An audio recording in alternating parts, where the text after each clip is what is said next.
तो आ गए हम आप लोगों क्वेश्चन का सॉल्यूशन के लिए। अब इस बार टीवी का हम वीडियो नहीं शो कर रहे हैं क्योंकि आप लोगों को कुछ क्वेश्चन में आ रहा है, काफी आपके अंदर मानसिक टेंशन में आप हैं और काफी कुछ पूछना चाह रहे हैं। तो जो भी पूछना चाहे आप पूछते रहिए, बताते रहेंगे। सबसे पहला क्वेश्चन आपका क्या है? सबसे पहले कि सर सप्लाई लाइन वाटर और रिटर्न लाइन कैसे पहचानेंगे? तो एक बात हमेशा याद रखिएगा, जिसमें आपको डीआरबी लगा होगा, डबल इलेक्ट्रिक वाल लगा होगा, रिटर्न लाइन होता है, जिसमें आपका स्टेयर लगा होगा, वो आपका सप्लाई लाइन होता है। ठीक है, और हमेशा याद रखिएगा इस तरह करके मशीनों का कनेक्शन है तो नीचे हमेशा सप्लाई होगा और रिटर्न हमेशा ऊपर होगा। ओके, अगर आपको मीडिया में लगा हो, दोनों पाइप समान जा रहे हैं सब, वैसे कभी नहीं होता, हमेशा नीचे ऊपर ही होता है। ठीक है, लेकिन अगर मीडिया लगा हो तो आपको स्टेनर ढूंढना है और डीआरबी ढूंढना है। स्टेनर कभी कभी इंस्टॉलेशन का पैक होता नहीं दिखाई देगा, डीआरबी दिखेगा, डीआरबी लाइन को फॉलो कर लीजिए। और एक्चुएटर भी याद रखिए, एक्चुएटर भी आपका रिटर्न लाइन में लगाते हैं। एक्चुएटर बोलते हैं 3 वे मोटराइज कंट्रोल वाल्व, जहां पर लगा हुआ ये बाहर ऊपर है, इंस्टॉलेशन में थोड़ी रहेगा।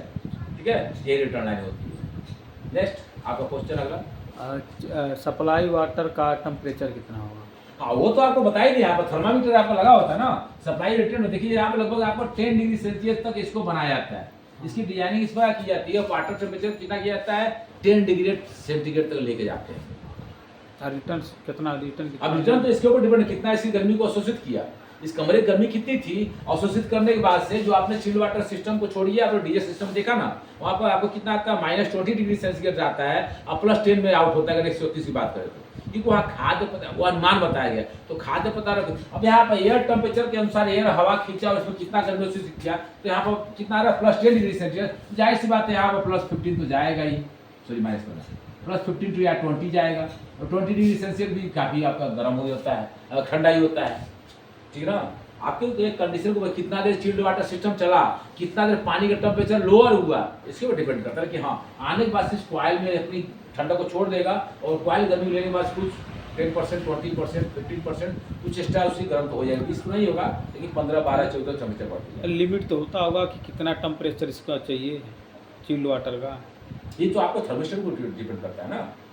चिल्ड वाटर सिस्टम छोड़ो, वो तो डीएस सिस्टम पे काम करता है। आपने जो set point chilled water system में रखा हुआ है, जहाँ पानी को ठंडा किया है वाटर टैंक में, उसका अगर आपने कहा होता तो हमने इमेज बनाया होता, लेकिन आप अचानक से क्वेश्चन पूछ रहे हैं, हम बता देते हैं। आपने जो सेट किया है चिल्ड वाटर सिस्टम को, आपको 10 डिग्री पे रखना है, 8 डिग्री रखना है, 5 डिग्री रखना है, तो उतना पानी ठंडा करने के बाद क्या होगा? कंप्रेसर बंद हो जाएगा, क्योंकि जो कंप्रेसर सिस्टम है तो बंद हो जाएगा। अगर आपने 20 सेट किया तो 20 डिग्री सेट किया, कंप्रेसर बंद हो जाएगा।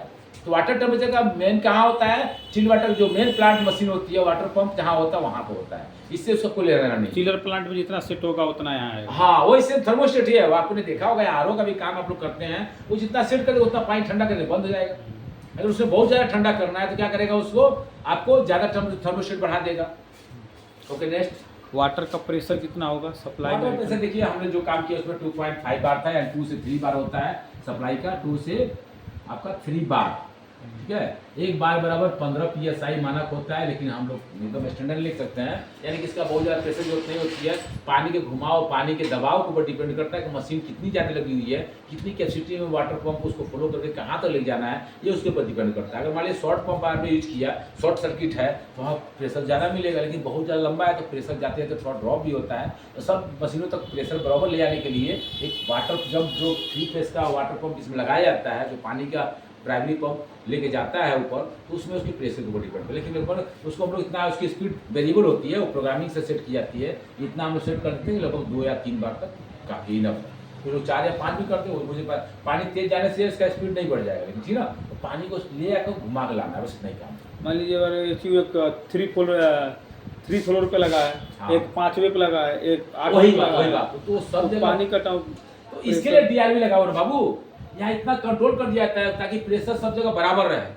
हर जगह यहाँ अगर प्रेशर ज्यादा है तो क्या करें? डीआरबी के बाद से इसको क्लोज कर देते हैं, ताकि प्रेशर इसमें पानी का बहाव जो रिटर्न कम आएगा। तो प्रेशर, अब देखो मान लो यहाँ पर 4 पाइपें हैं, ठीक ना, अगर खोल देंगे जो ढलान है उसमें पानी ज्यादा जाएगा, ऊपर भी कम जाएगा ना, तो नीचे वाला क्या करें? वाल होना चाहिए तो बंद करें, इसको आप आधा करेंगे तो यहाँ पानी प्रेशर बढ़ेगा, नहीं बढ़ेगा, इसको भी कंट्रोल करेंगे। तो इस तरह करके एक परसेंटेज रखा था, पहले फ्लोर का एक लेवल क्या होगा, सेकंड फ्लोर का लेवल क्या होगा। यह डीआरबी को इसलिए प्रोग्रामिंग किया था, इंजीनियरिंग डिपार्टमेंट यही सब करता है वो, ठीक ना। वो इसका एक डायग्राम बना होता है, इसको सेट करना पहले फ्लोर में है तो इसको सेट करना 1.2 या 1.5 मान लो, सेकंड फ्लोर में को 2.5, थर्ड फ्लोर में 3.5, यानी जितना ऊपर जाएगा उतना आपका वाल ज्यादा खुलता जाएगा, जितना नीचे उतना वाल यानी पंप के ऊपर नीचे से अगर पंप लगा हुआ है तो ये उसके ऊपर डिपेंड, वाटर बैलेंस इश्यू बोलते हैं। मतलब मोटर को उतना स्पीड देना पड़ेगा ना, उतना नहीं, मोटर स्पीड देने की जरूरत है। मोटर का ऐसे आप डिजाइनिंग होता है कि सही जगह वो बराबर ही भेजेगा, लेकिन हम लोग जब कंट्रोलिंग करेंगे 4 पाइप है 6 पाइप है, तो जब हम वाटर कैसे करेंगे एलपीएस में लीटर पर सेकेंड,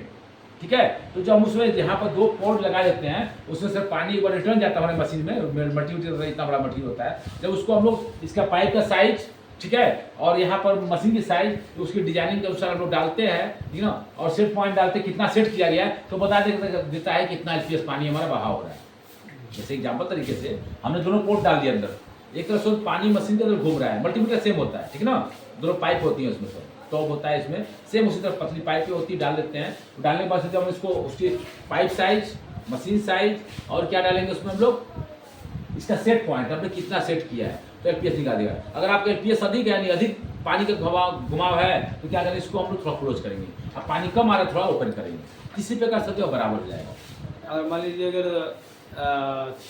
3 स्टेप 4 स्टेप का एचयू बंद है, 8वें माले का चल रहा है, तो पानी का प्रेशर तो ज़्यादा नहीं होगा।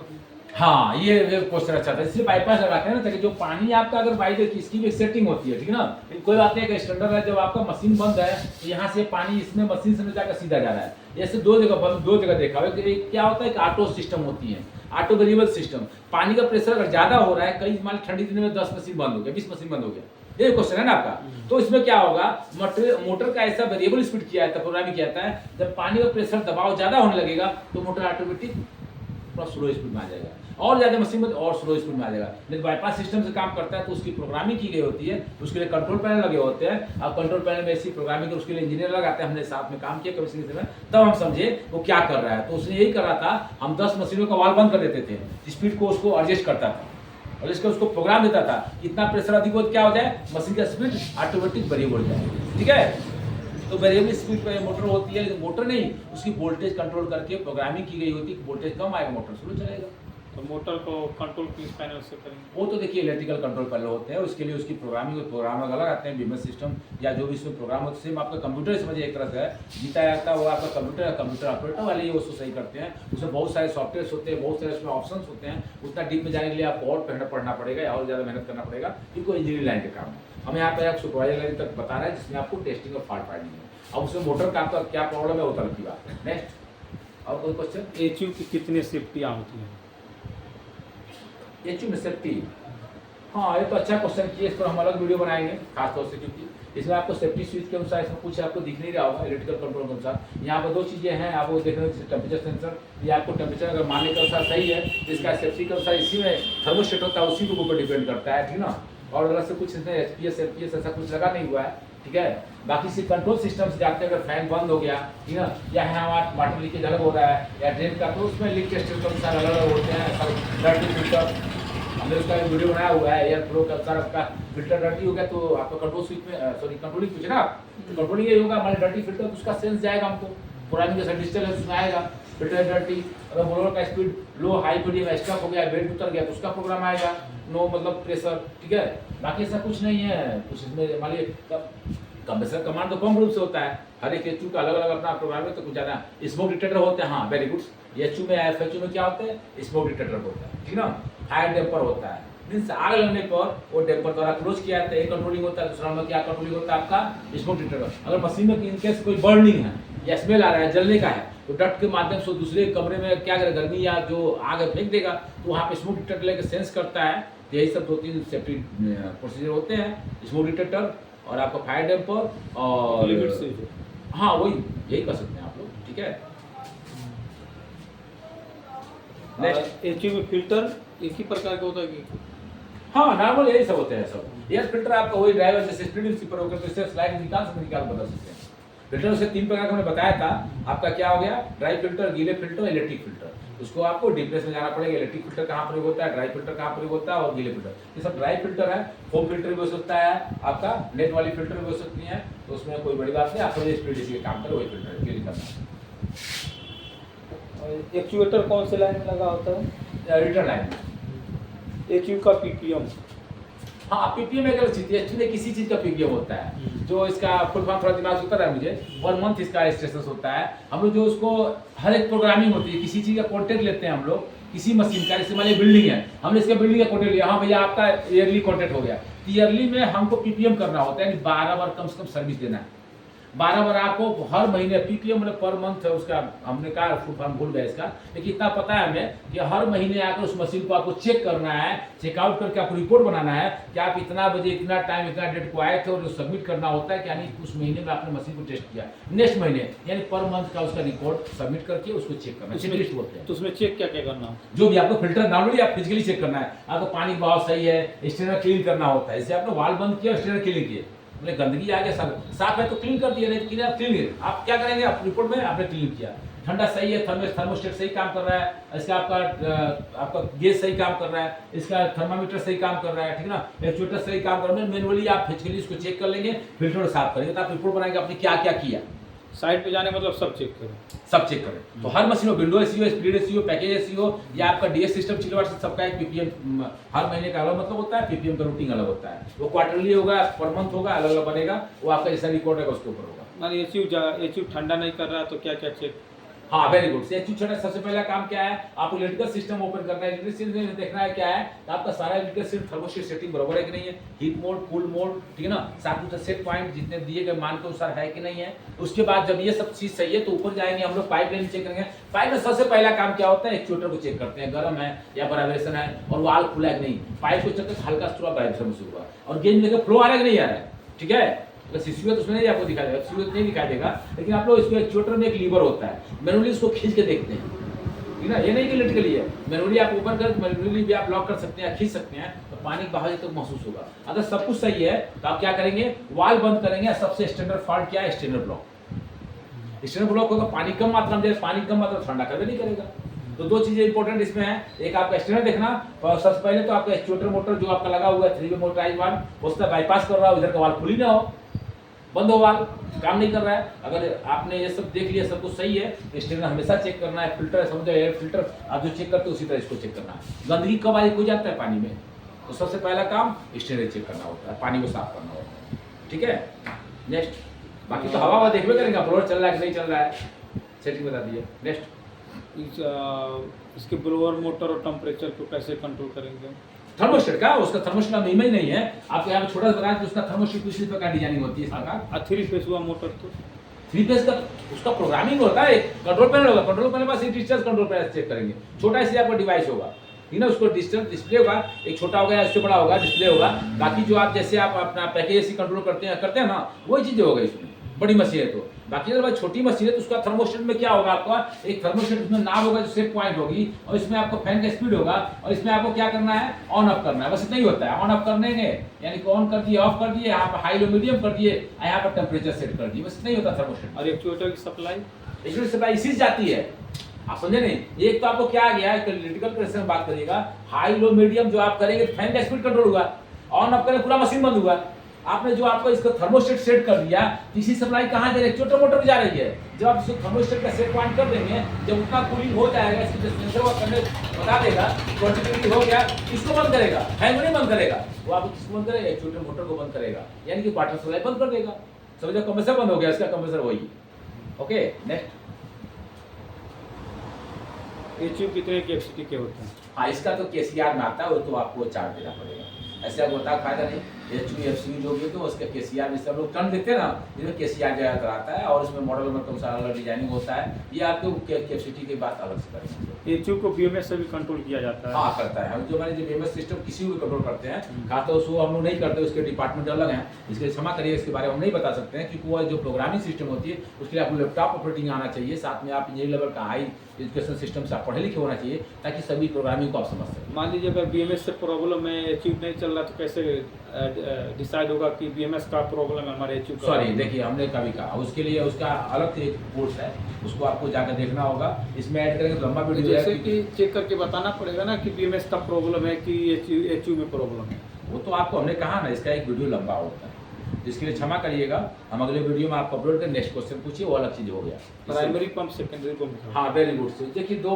पंप होते हैं, जहाँ तक हमने जो काम किया था, तो प्राइमरी पंप में जो पानी, देखिए 2 काम होता है, आपको कई फ्लो पे है, अगर पानी नीचे से ऊपर फेंके तो किसी एक पंप को तगड़ा रखना पड़ेगा, लेकिन पानी चला गया तो कोई भी चीज़ पहुंचा तो वापस लाने का भी माध्यम होना चाहिए। नहीं तो कहीं पंप का काम होगा खींचो फेंको। हम लोग गाँव में क्या करते हैं, पानी खींचता भी और फेंकता भी, देखते हैं ना, दोनों काम करता है, यानी सक्शन डिस्चार्ज दोनों। इसमें दो पंप होते हैं, एक सक्शन का काम यानी जो खींचने का काम है, जो पानी चला गया उसको लाने का काम, यानी 50% वो काम करता है, 50% जो फेंकने का काम करता है। एक फ्लो सिस्टम होता है और एक सक्शन सिस्टम होता है। जिसमें प्राइमरी पंप का काम होता है कि वो जो आपका चिल्ड वाटर सिस्टम को खींचकर मशीनों तक पानी फेंकना, और सेकेंडरी पंप काम होता है यहाँ जितने रिटर्न आए उसको पानी को वापस ला के चिल्ड वाटर टैंक में डालना। क्योंकि आपको कोई टैंक हो गया, मान लीजिए यहाँ पर चिल्ड वाटर सिस्टम क्या हो गया, एक टैंक हो गया ना, इस टैंक में पानी ठंडा किया जाता है। चलो यहाँ से पानी तो ये खींच रहा है पंप और फेंक रहा है, ठीक है ना, खींच रहा है कहाँ से, टैंक से खींच रहा है ना, खींच तो टैंक से रहा है और फेंक रहा है कहाँ, सारी मशीनों में 1 2 3, वहां से पानी वापस अपने दबाव से आएगा, कितना धीरे धीरे आएगा, टाइम लगेगा। तो ये मशीन क्या करता है, दूसरा पंप इसको पानी को वापस आके खींचे निकालने का काम करता है।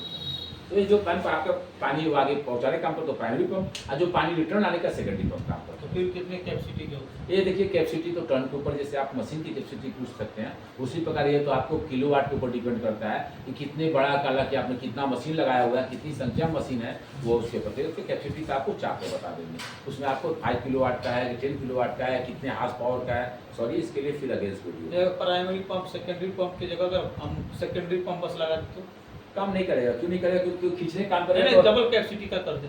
भाई एक बात बता रहा हूँ, आपको क्या करना है, देखो सबमर्सिबल या नॉर्मल पंप का ये क्वेश्चन आपको कहीं ना कहीं आपको आपके लाइन से हटा रहा है, लेकिन आपको हमें संतुष्ट करना है या कहीं ना कहीं आपको एक इशारा देना है कि आप समझ जाए, जल्दी समझे, ठीक है। अब देखो क्या करते हैं हम लोग, एक पंप होता है आपका जो पानी बहुत ऊपर तक छाने का, एक पंप होता है बहुत नीचे पानी के, दो तरफ पंप प्रयोग किया जाता है। एक खींचने का बहुत ज्यादा सकिंग मतलब प्रोग्रामिंग की गई होती है, एक डिस्चार्ज प्रोग्रामिंग होती है, ठीक है ना। आपको अगर पानी बहुत ऊपर चाहे तो कौन सा पंप लेंगे, वो कम खींचेगा, ज्यादा फेंकेगा। और एक पंप क्या होता है, नीचे से 100 फीट 200 फीट नीचे से पानी उठाएगा और फेंकेगा, वो खत्म करेगा, उसको चढ़ाएंगे काम नहीं करेगा। मिलाकर अगर आप इस टंकी में पानी केवल भरना चाहते हैं तो कौन सा पंप यूज करेंगे, यहाँ पर हम लोग जो घर में यूज करते हैं वो पंप का अलग बात है, ठीक ना। या दोनों एक दूसरे की विभिन्न संख्या में काम करते हैं, इसका सक्शन प्रेशर ज्यादा होता है, इसका डिस्चार्ज प्रेशर ज्यादा होता है। कुल मिलाकर इस पर आपको समझाने के लिए मुझे टाइम चाहिए और वीडियो भी लंबा हो रहा है, क्लासेस भी लंबे हो रहा है। देखिए यह जो बात हम आपको समझा रहे हैं, एक टैंक में आप पानी भर रहे हैं, ठीक है ना, इस टैंक में क्या कर रहे हैं, पानी भर रहे हैं, और इस टैंक में क्या कर रहे हैं, पानी लेकर ऊपर फेंक रहे हैं, दोनों में अंतर है। इसका काम है ऊपर फेंक रहे हैं, दबाव करना, ऐसा काम है ऊपर से लाकर इसमें भरना है, खिंचाव करना। तो दोनों का डिफरेंशियल अंदर है। और एक ही पंप लगाएंगे तो काम नहीं करेगा, वैसे तो आप जुगाड़ से कर सकते हैं। दोनों पंप का दोनों काम है, एक को आपको टैंक से लेकर पानी को मशीन को पहुंचाना, और एक पंप का काम है मशीनों को पानी को वापस लेकर टैंक में डालना, ठीक है। दोनों दूसरे साथ में काम करते हैं, नहीं करेंगे तो सीरीज तरह से काम करते हैं, तब तो आपका सिस्टम बेकार हो जाएगा, आपका फ्लो सिस्टम कम हो जाएगा, कमजोर हो जाएगा। आशा करते हैं दी गई संतुष्ट होने की आपको कोई क्वेश्चन पूछ सकते हैं। लास्ट था, हम अब जवाब नहीं दे रहे हैं। नहीं, ये पंप का सिस्टम अलग है, उसमें आपको एयर वेंट क्या लगाते हैं, सेपरेटर क्या लगाते हैं, वाटर पंप क्या काम करता है, केमिकल कैसे उसमें यूज किया जाता है, केमिकल कौन सा होता है, ठीक ना। ये सब अलग अलग पार्ट्स में जब तोड़ेंगे तो लंबा वीडियो होगा, ये कई वीडियो को 3 घंटा 2 घंटा बना कोई फायदा नहीं। और आपका क्लासेस लेकर आपको दिमाग घुसने वाले, हमने पार्ट पढ़ में क्या बताया, घी चम्मच खाइए तब सही लगेगा, ठीक ना। काजू बादाम 2-4 खाइए, एक ही लेकर आधा केजी खा लेंगे तो खाना नहीं है, हजम नहीं कर पाएंगे। तो हम देंगे क्या फायदा, आप इधर से खाएंगे और पेट आपका साफ हो जाए और अंदर रखबे नहीं कि तो खून बनेगा नहीं शरीर में, नहीं बनेगा ना। उसी तरह आप हमसे चैप्टर आप लंबा आपने क्वेश्चन कर दिया, क्वेश्चन को आपको 6 पार्ट में करना था, लेकिन आपका जोश था सर जी हमको कुछ बताइए, तो आपके क्वेश्चन हमने संतुष्ट करने की कोशिश किया। साथ में वीडियो देखने वाले लोग भाई लोग को भी मैंने बताया कि किस तरह से कार्य प्रणाली होती है। अगर कोई त्रुटियां हैं या कुछ बातें हैं तो फिर से सुधार कर सकते हैं। इनके द्वारा हमने नॉन स्टॉप एकदम बिल्कुल वीडियो बनाया, कोई स्टक नहीं किया, कोई रुका नहीं, कहीं से पूछा नहीं, देखा नहीं, जो हमारी पर्सनल एक्सपीरियंस थे उसके साथ आपके साथ हमने साझा किया, ठीक है। आप हमसे बेहतर हो सकते हैं, हम आशा करते हैं, और आप हमसे बेहतर हैं। अगर आप हैं तो आप सुझाव दीजिए और हमारी कमियों को पकड़ के आप लोग बताइए, और आप लोग बताइए, ऐसा बात नहीं है। हम खुद एजुकेशन सिस्टम से जुड़े हुए हैं। हमको एक जमाना था कि पढ़ने समय हमको नहीं पता था कि ये वाल होता है ना, हमने एक रजिस्ट्रेशन सिस्टम पढ़ाया था बच्चों को, तो बताया बाबू वहाँ क्या लिखा होता, WAL ये लिखा था। हम कहा यार तो वाल लिखा है, क्या है, दीवार, फीचर क्या समझ गए, दीवार। थोड़े बच्चों कहा बच्चा देखो एक मिसप्रिंट है, ये नहीं है, इसमें क्या होगा, DIL जोड़ दिए, दीवार तभी हो गया ना। तो उतनी कमजोरी इंग्लिश थी। आज हम अंग्रेजों से बात करते हैं, वो अलग की बात है। तो हमारी एक कमजोरी, एक हमने हथियार बनाया, उसको मेहनत करके आगे पहुँचाया हूँ, और आप भी मेहनत करते रहिए और बेचे रहिए। तो आप मुझे सिखाइए, मुझे मेरे लड़का ने सिखाया, फिर जाकर साइड ले गया, बोला लड़का ऐसा सर जी आप गलत लिखे, मेरे को सर WAL मतलब वाल मतलब दीवार होता है, बेल मतलब कुआं, वाल मतलब दीवार होता है। तो हम आप लोगों से सीखने का भी कोशिश करते हैं, आप हमें सिखाइए, हम सीखेंगे। हमारे पास जो ज्ञान है हम खुला आपको दे रहे हैं, आपके पास जो नॉलेज है हमको हमारे साथ शेयर करिए, कुछ ना कुछ जरूर हम आप सीखेंगे, ठीक है। तो अगर कुछ और पूछना है ठीक, नहीं तो हम टाटा बाय बाय करें। ओके, मिलते हैं अगले वीडियो में, तब तक के लिए गुड बाय, नमस्कार, जय हिंद।